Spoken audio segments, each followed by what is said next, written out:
निवेदन है आपसे, एकादशी के दिन 5 दुर्वा, 1 बेलपत्र, 1 अक्षत, 1 चावल का दाना। जब भी आप अपने हृदय से कोई सरकारी गतिविधियों में कहीं फंस गए हो, सरकारी कोई केस चल रहा है, कोई सरकारी चीजों में अगर तकलीफें आ रही हैं, तो शिव का नाम लेकर 108 बेलपत्र की, जो बेलपत्र होते हैं उसकी, इसको छेद तो करते नहीं है सुई से, बेलपत्र की डंडी को बांधते जाओ 108 बेलपत्र की माला बना लो, और माला बनाकर भगवान शंकर के गले में, शंकर के शिवलिंग को जो चढ़ा देता है उसकी मनोकामना भगवान शंकर पूरी कर देते हैं। अटा एकादशी 108 बेलपत्र की माला बनाकर शंकर भगवान को समर्पित करी जाती है। माता लक्ष्मी ने भगवान विष्णु को पाने के लिए तुलसी की माला बनाकर समर्पित करी थी, जैसे सती ने शिव को पाने के लिए। श्री शिवाय नमस्तुभ्यम। मेरे YouTube चैनल को सब्सक्राइब कीजिए, लाइक। कोई कामना बड़ी है और बाबा से आपने विनती करी कि मेरा ये कार्य अटक रहा है, आप पूरा करोगे, मुझे विश्वास है। 108 चावल के दाने चढ़ाना, आपने चंदन लगाया, हाथ की हथेली पर 108 चावल के दाने जो घर से गिनकर लेकर गए हो उसको हथेली में रखा। एक एक चावल का दाना नहीं चढ़ाया, हथेली में रखकर जब विशेष कामना, जैसे किसी कर्मकांडी ब्राह्मण से पूछा जाए, पूजन होने के बाद में विशेष अर्घ दिया जाता है, विशेष अर्घ।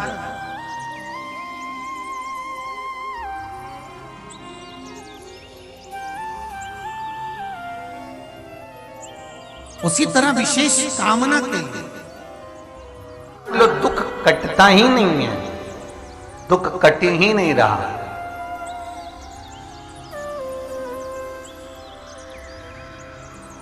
मान लो कोई ऐसा दुख आ ही गया कि वो कटने का नाम ही नहीं ले रहा, बहुत हार चुके हम जिंदगी से, वो कट ही नहीं रहा।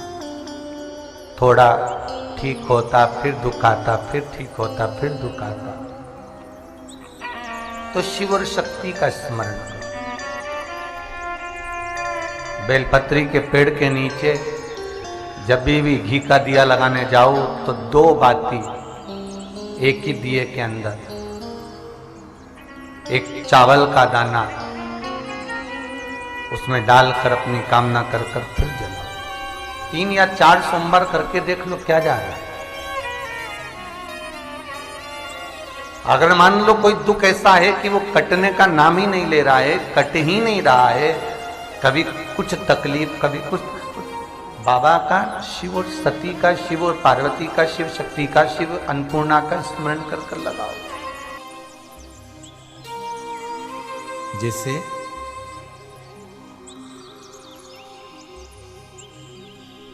बेले के फल का गुर्दा, बेल का जो फल होता है, बेलपत्री का फल, उसका जैसे गुर्दा, उसके अंदर का जो भाग होता है बेल का, वो गुर्दा,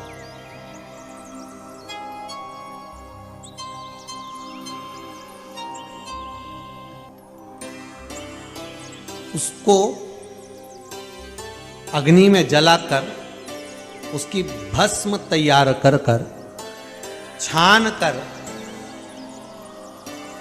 कर जब आपके यहां विद्वान ब्राह्मण शिव जी का अभिषेक कराते हैं, पूजन कराते हैं, तो उसमें लिखते हैं पूजन के साहित्य में, बेलपत्री, धतूरा, दुर्वा, ये उसमें नीचे लिखेंगे भस्म।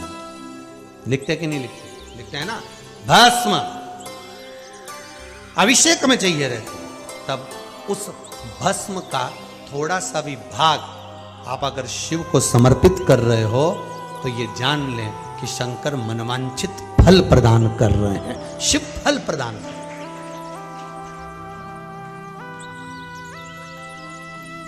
महाराज,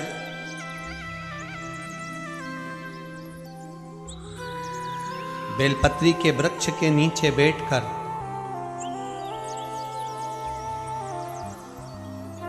हाथ में 1 बेलपत्र का पत्ता रखकर आप पंचाक्षर मंत्र नमः शिवाय, ओम नमः शिवाय या श्री शिवाय नमस्तुभ्यम या महामृत्युंजय मंत्र का स्मरण कर रहे हो, पर डंडी का भाग अपनी ओर, बेलपत्र की बीच वाली पत्ती का भाग बीच वाली उंगली की हो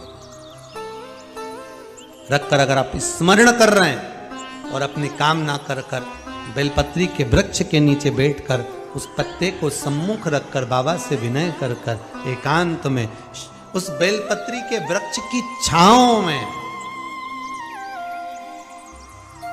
बेलपत्री के वृक्ष की छांव आप कामना कर कर उस पत्ते को शंकर भगवान के ऊपर समर्पित कर रहे हैं, तो ये जान कर रखें कि पार्वती और शिव का मिलन करवा रहे हैं और अपनी मनवांछित फल कामना पूर्ण करवा रहे हैं। क्योंकि शिव और पार्वती का जब मिलन होता है, शंकर पार्वती जब एक दूसरे के सम्मुख में होते हैं, शिव और पार्वती जब एक दूसरे के सामने अपने बच्चों के कारण एक दूसरे के सम्मुख में आते हैं, तो उनके चेहरे पर प्रसन्नता का भाव आ जाए।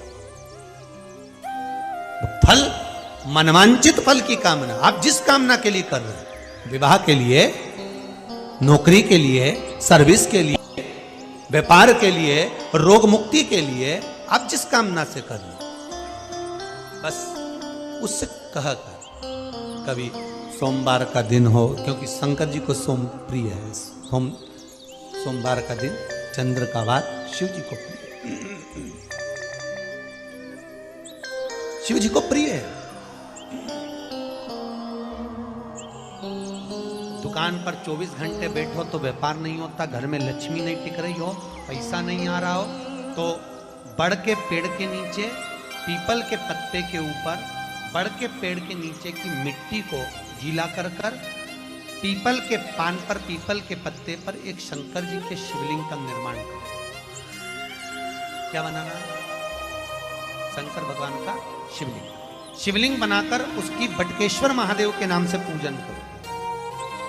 7 बार कच्चा दही चढ़ा दीजिए। उस दही को थोड़ा सा चम्मच में उठा लीजिए।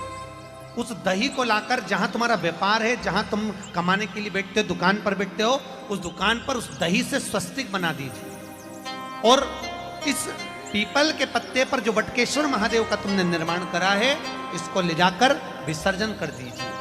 आपकी दुकान 3 महीने के अंदर धड़ाके से चलना प्रारंभ हो जाएगी। लक्ष्मी की कभी कमी नहीं आएगी। यह बटकेश्वर महादेव का पूजन है। कौन से महादेव है?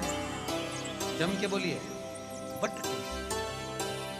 स्कंद पुराण कहती है, जिस व्यक्ति पर कर्जा बहुत ज्यादा मात्रा में हो जाता है और कर्जा चूकता नहीं है, आप बहुत प्रयास कर लिए, करोड़ों रुपए का कर्जा हो गया, यहाँ से लिया वहाँ दिया, वहाँ से उठाया वहाँ दिया, वहाँ से उठाया वहाँ दिया, तो निवेदन है, कभी मौका लगे